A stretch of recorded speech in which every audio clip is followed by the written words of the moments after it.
Hello, everyone.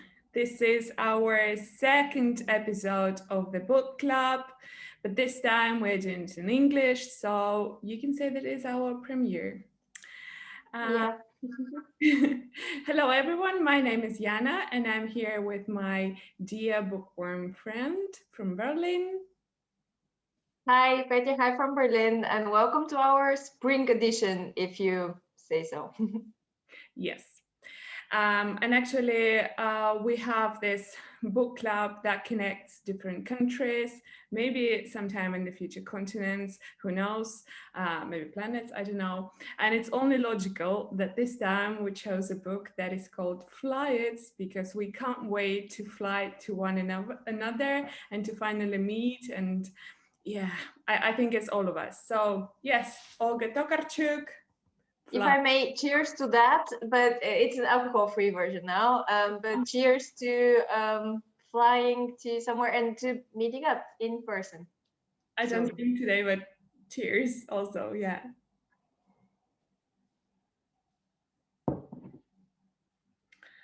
All right, let's kick off. Yeah, shall we?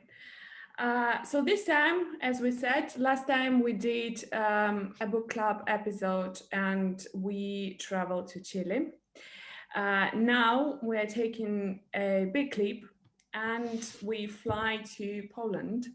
The author is Olga Tokarczhuk and the book name is Fly It. The book has been awarded a number of prestigious literary awards, including Nobel Prize in Literature in 2019. So maybe, Peter, you can give a quick lowdown on what the book is about, why we chose it, anything as an intro.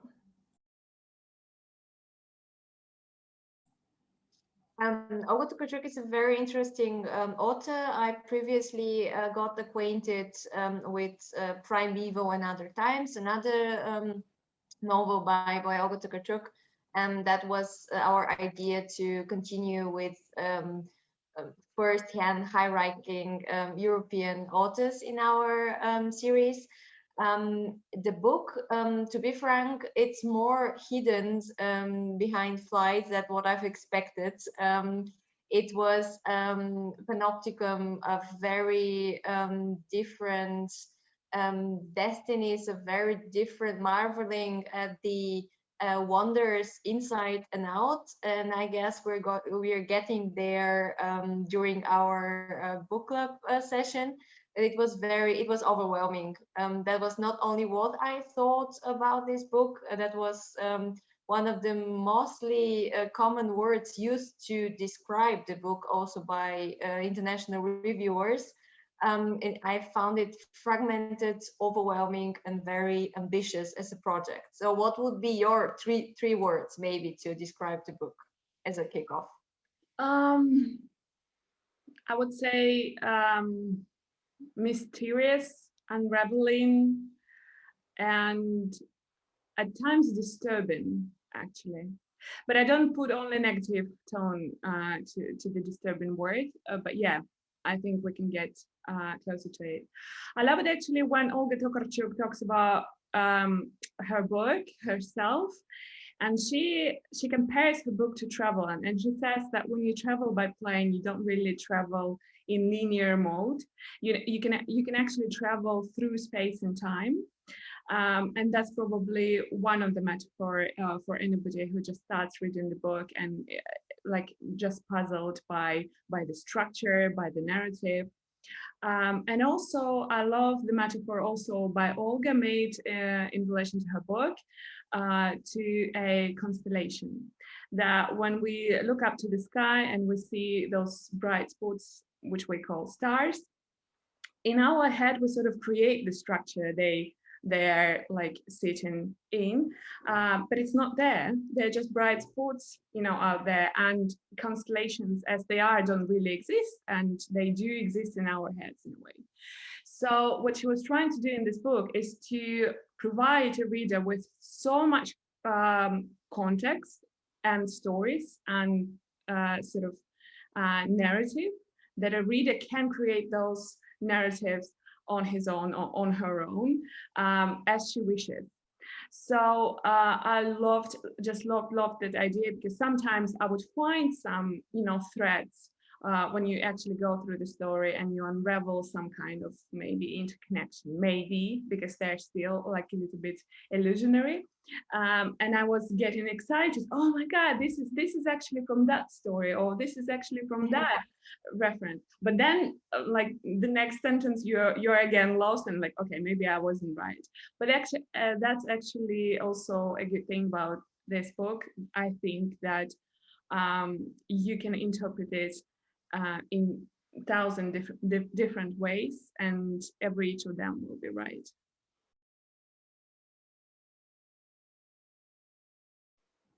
Yeah, but what you mentioned, it was extremely interesting, but it was also not an easy read, to be frank. I mean, it was so intense. There were these kind of constellations, and maybe I'm not going to spoiler. So I wanted to spoiler, but Jana didn't want to, so I'm not going to do this.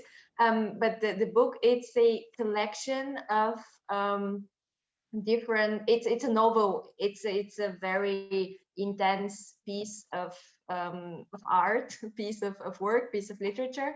But it is a samostorium, so it is a constellation of different epochs, of different human lives, of different experiences, of the inner and of the outer world.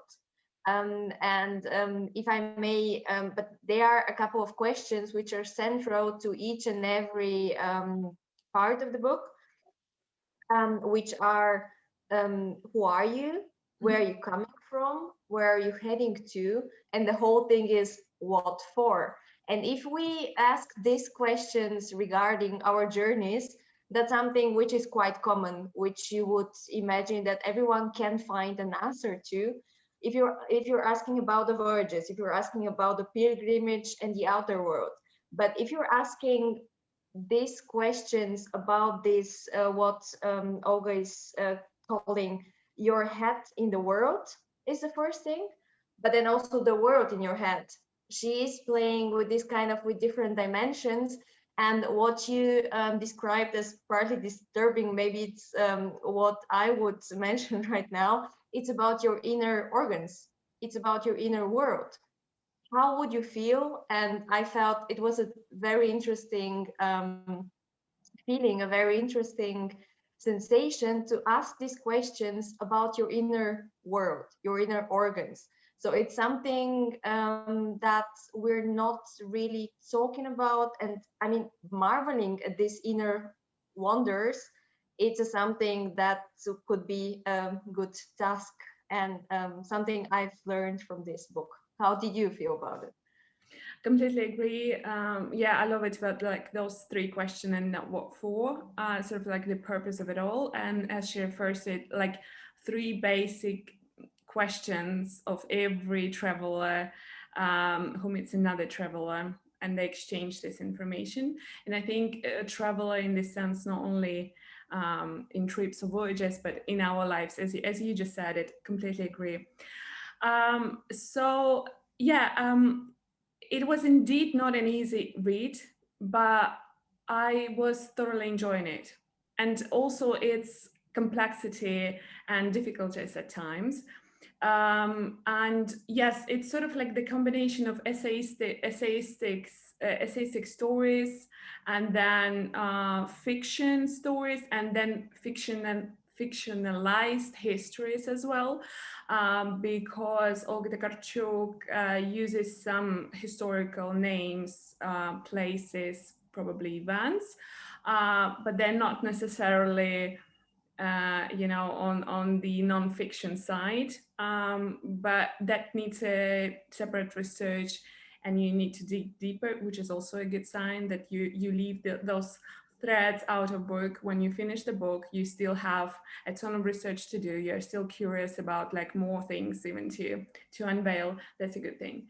And yeah, the world, the in and out world, also a major thing. And then this, I've read a few reviews also. Some of them were saying about polyphony, of different motifs and tones, and some of them were talking about cacophony. So it's really about like how you perceive the book. Do you perceive it as interconnected, sort of this airport map, where all its like branches and shoulders do create their mystical, even like sort of Chinese characters that you don't understand?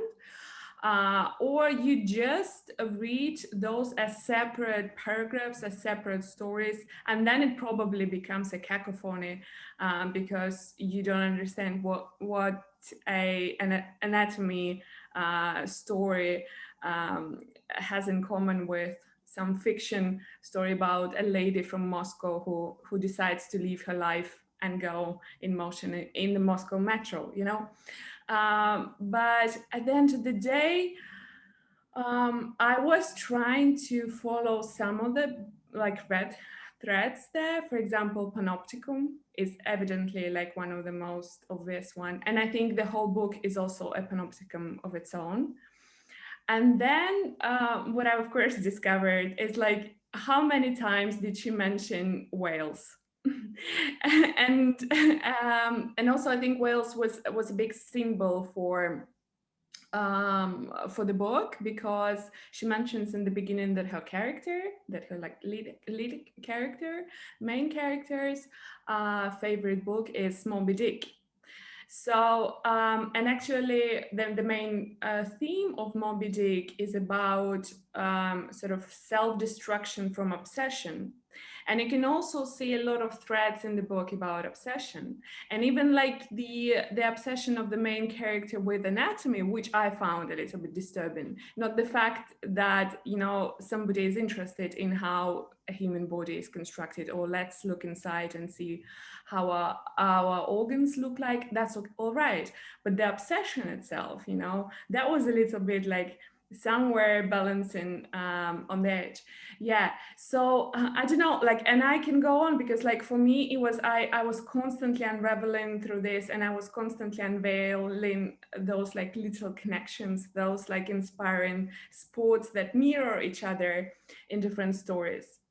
Yeah, what do you think?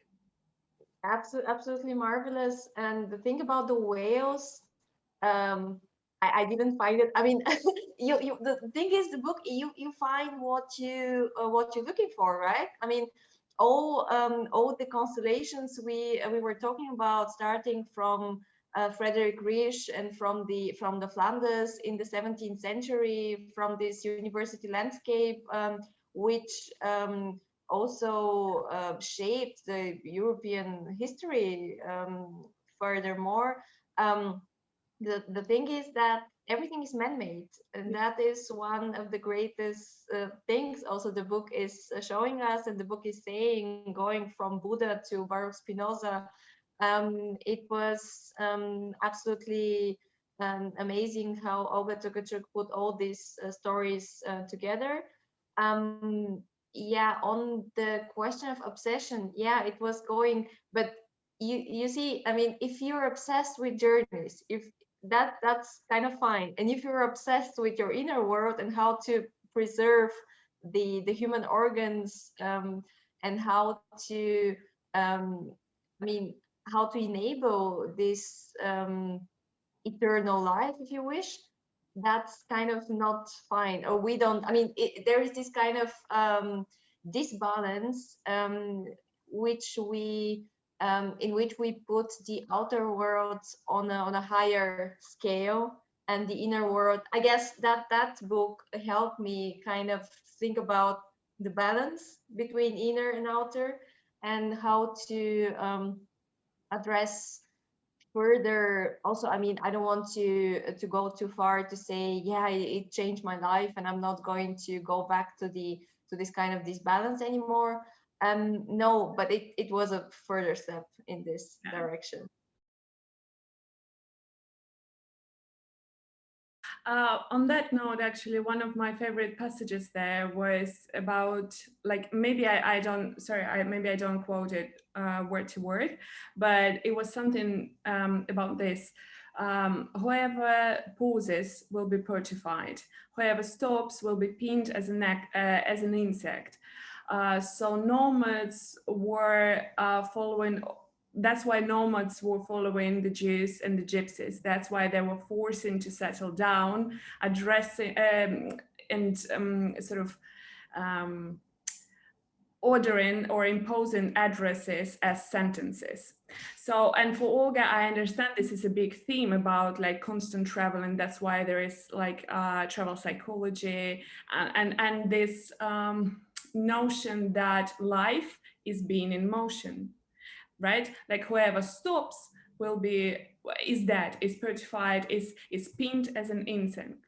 And I loved it, and it really echoed with me. But on the other hand, I don't know if she did that intentionally, but it definitely rang the bell to me, that the story about the Austrian emperor and his cabinet of curiosities, which is also a book actually. This book is also a cabinet of curiosities itself. But yeah, so cabinet of curiosities and Austrian emperor, and how he, after the death of his courier and diplomat, he stuffs up his body and then displays it, the body of his diplomat, ex-diplomat, in this cabinet of curiosities.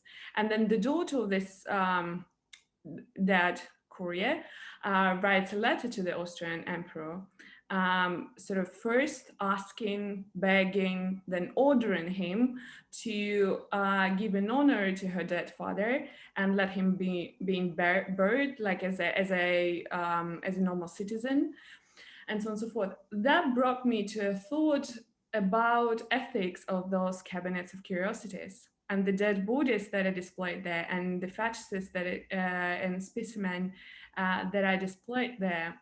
So you know, like I don't know if this letter was intentional to bring to this thought, but it really stayed with me, like why these bodies or these people are sentenced to something in those cabinets of curiosities.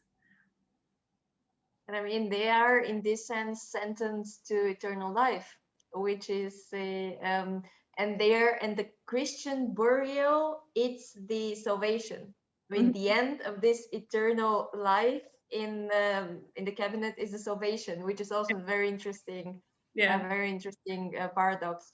Yeah, the cabinet of curiosities, we are also following throughout the book cabinets of curiosities in Flanders, in at the court of the Austrian emperor, also at the court of the Russian Tsar of Peter the Great, which is also a sign that the imperial courts of that time, that they were, and it's also mentioned by Olga, that they are deciding about life and death, and that they were these absolute rulers, absolute rulers also in the sense of that they were also keen on science, keen on this kind of university landscape, which we also mentioned before that, but they were also the absolutist rulers of death and life. Yeah. And also they were deciding who can be there forever for the eternity, and who can reach salvation through burial. right. Yeah, so it's going deeper, and that's obviously that's what we like about the book. And also another a quote which is really short and which was also mentioned a couple of times, that seeing is knowing. Yeah, this kind of seeing also in a very in Jungian metaphysical sense. Yeah. Because we see with our human eyes, and we create these maps, we create these constellations, and we know it. Yeah. So and yeah. No, actually, on a similar note about like seeing is knowing, I loved the part, like it starts with the main character again, because you can also attribute this character to Olga, but you can as well imagine and fantasize that it is just a fictional main character. So this lady says that she has been fascinated throughout her life with everything that stands out, with the ugly side of things, with the things that, or people who are cast aside. Right, and then like throughout the book you also follow that thread, and at some point what scene is known, Olga writes about what is singular is significant. And that's a particularly sort of like sometimes difficult thing to do in your life when you don't travel, because when you see something in masses, you don't really see it because you don't really observe masses. But when you see something in, or let's say, when you face something in singular, then you start like sort of seeing more and seeing deeper, or sometimes, I mean, that's a pattern. And that's why I think this panopticon idea is also sort of that's also casts a shadow, like on, not on the shadow, but sort of like interweaves into the idea of panopticon. But since we were already mentioning some of the stories, and I'm not really against spoilers, I just think that we can maybe roughly outline the plot of two favorite stories of ours. Should we?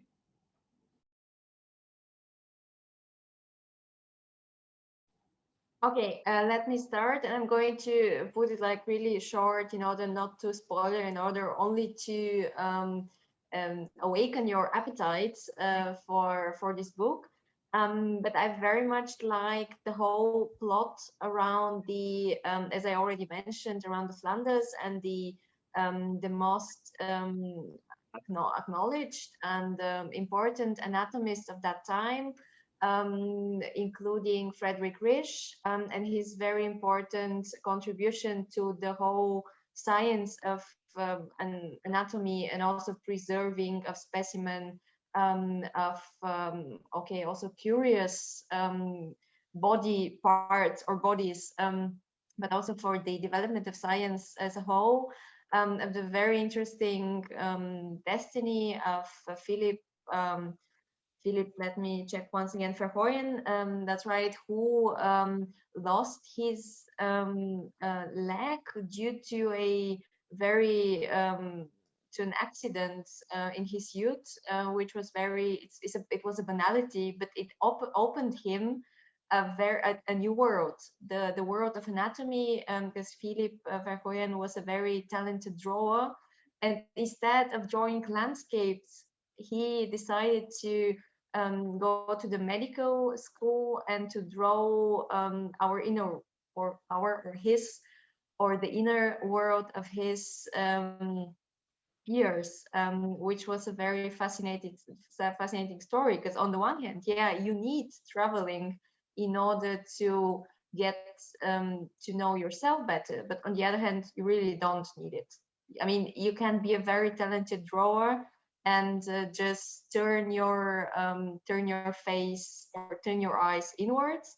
And also very interesting thing about this story is also one kind of pain he discovered, Philip Verhoeven, which was the phantom pain, the pain of his missing leg, which also, okay, I'm not going to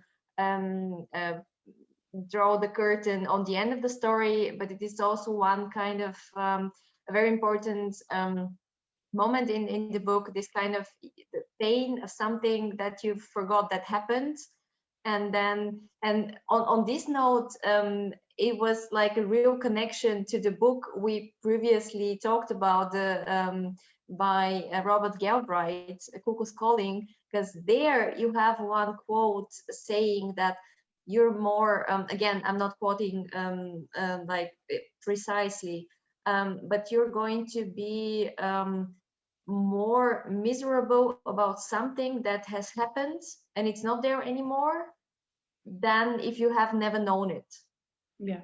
And I see, I mean, these are like two completely different authors, two completely different books, and still, if you find, if you're looking for a pattern, you're going to find it. Right. So that was my story. It's your turn. That's so cool. That's so cool that you draw this parallel with Robert Galbraith's story. So one of the ferry driver who was a whales hunter in his youth, and it happened so that he dreamt in another life for himself, but settled down down on a small island and became a ferry driver. And during the 2015 years, he was coming to this small bar after his shift at the ferry, and he was amusing everyone with his peculiar choice of words and the language he was speaking to everyone. His loud voice and some tales he was telling from his ex voyages. And so everyone on this island knew him and was sort of like looking down a little bit to him, although he was higher, like taller than anyone else. And during one of his shifts, and he prepared very well for it, he just took his ferry into a different direction, not an unusual one, and sort of ultimately navigated it to the open sea. And at first, all the passengers were shocked and absolutely terrified. But after a while, they just calmed down and enjoyed the ride.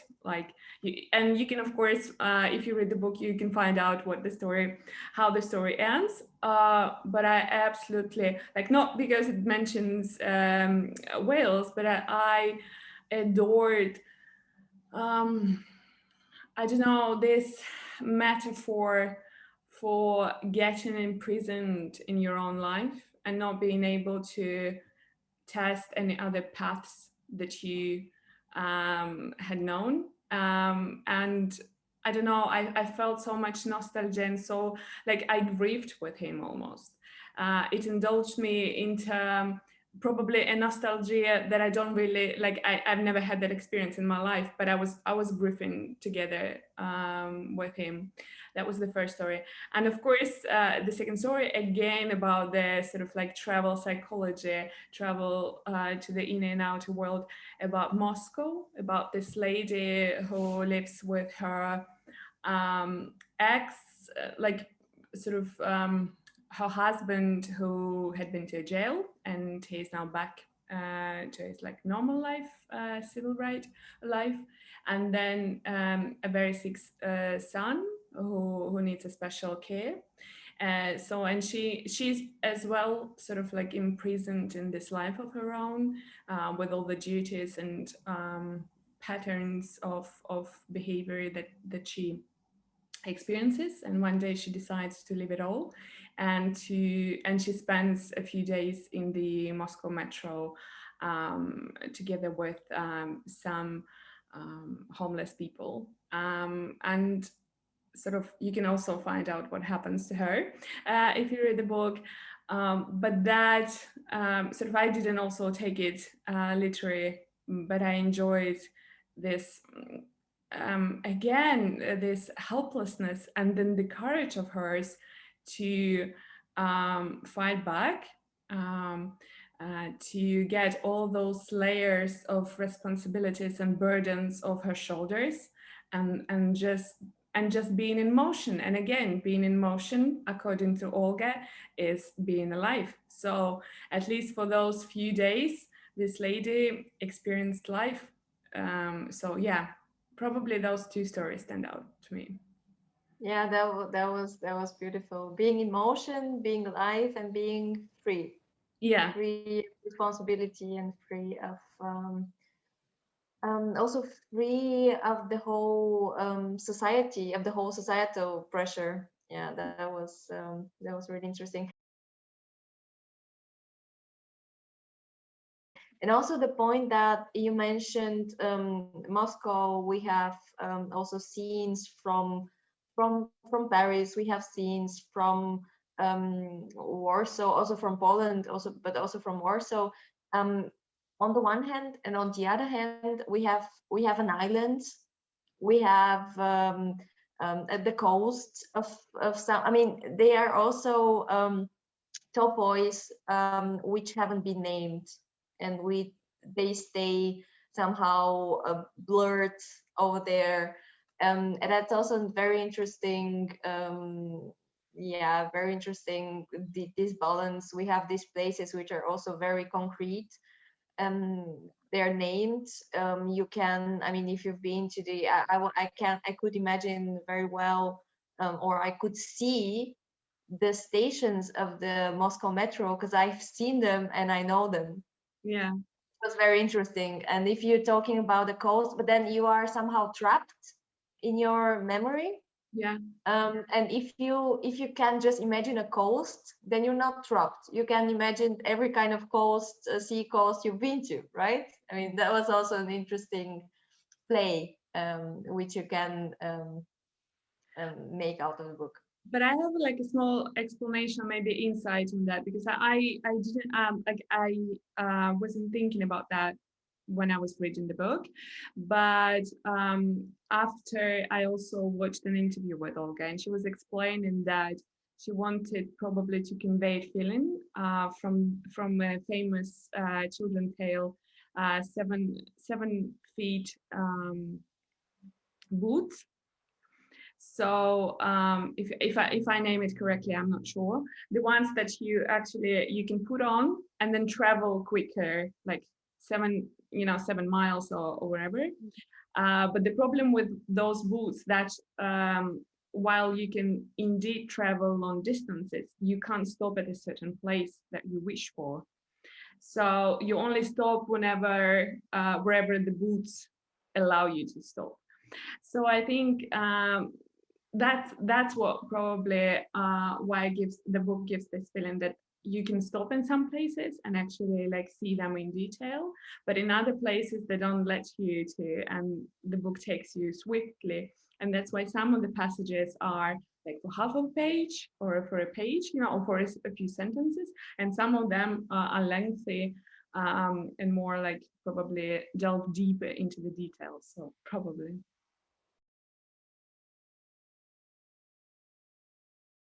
Another thing that fascinated me was also the part about Greek mythology and about the gods, the goddesses, the deities, which have been also a bit of outsiders, Okay. not on the high Olymp, obviously, but not in the focus of attention.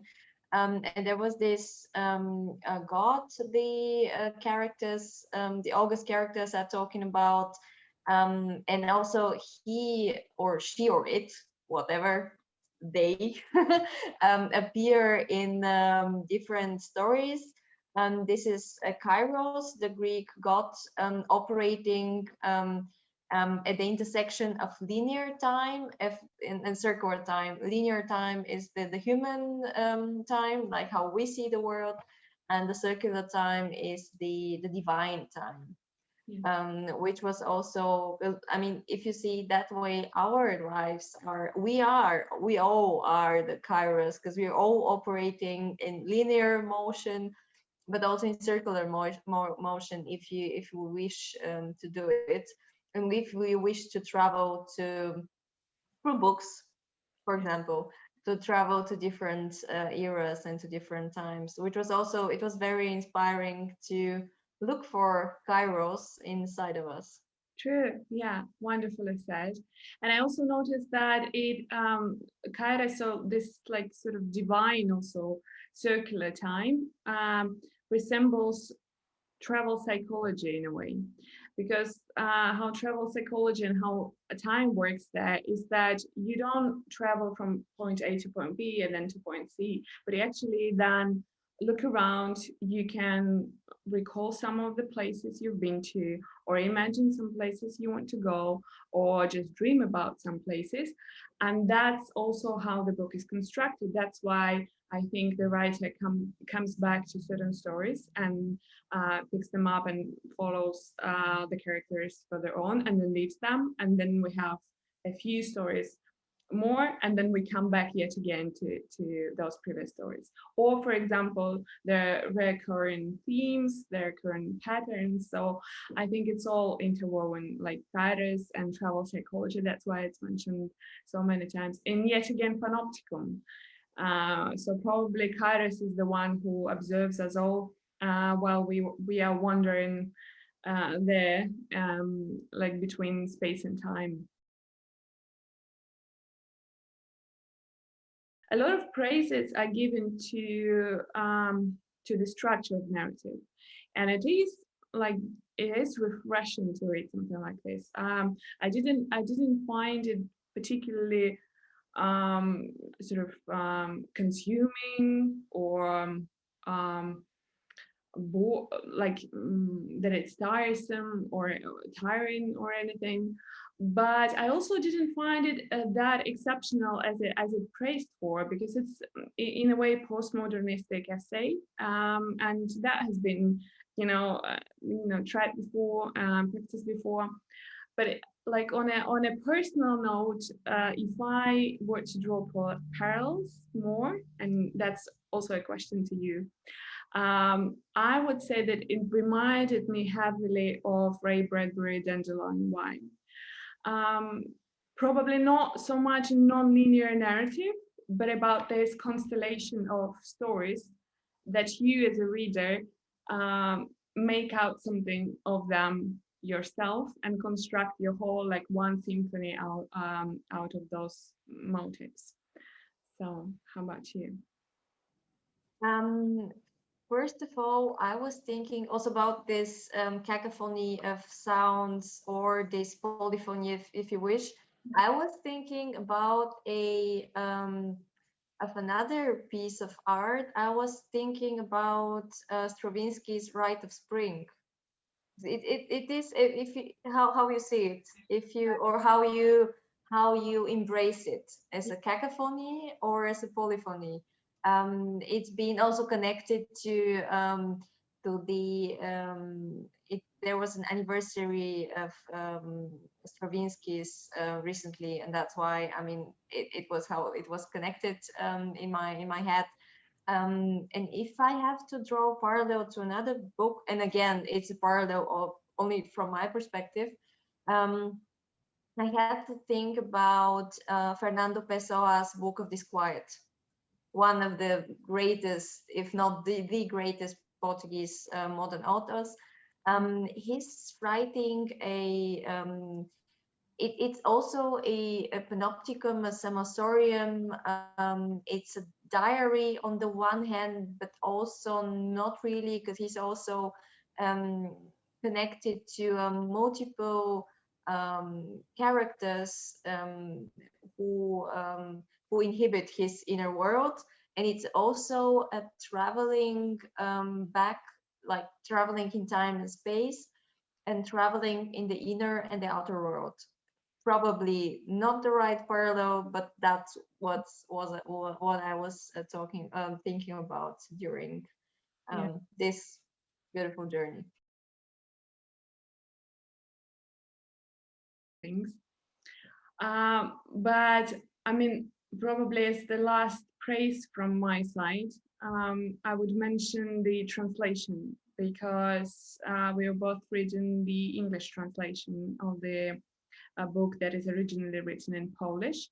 And I think that Jennifer Croft did a fantastic job navigating somewhat, again, non-linear and somewhat complex narrative of Olga Tokarczuk, and not disturbing this polyphony or cacophony, but probably even adding some tones and just sort of contributing to this sense of ambiguity.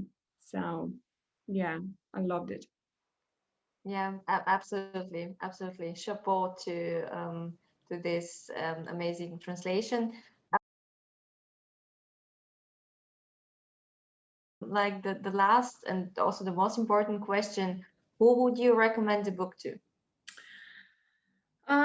So I understand that this is probably not everyone's cup of tea, but I think that sort of like just to try to think out of boxes and just to try to read something that is not, that we are not probably so much used to, especially in the English speaking world and literature. I would recommend it, of course, to my friends and fellows. I would recommend it to everyone in a way, because as I said in the beginning, and you said about the constellations, and this book is everything, like constellation, panopticon, cabinet of curiosities, a voyage to the inner and outer world. Like whichever metaphor you use. So I think honestly that genuinely that like any person will find something for himself or herself if they allow themselves to see. And seeing is knowing. And you? How about you? Exactly. Maybe in the first place, yeah, I would sign everything you said, but in the first place, I would recommend it to bookworms.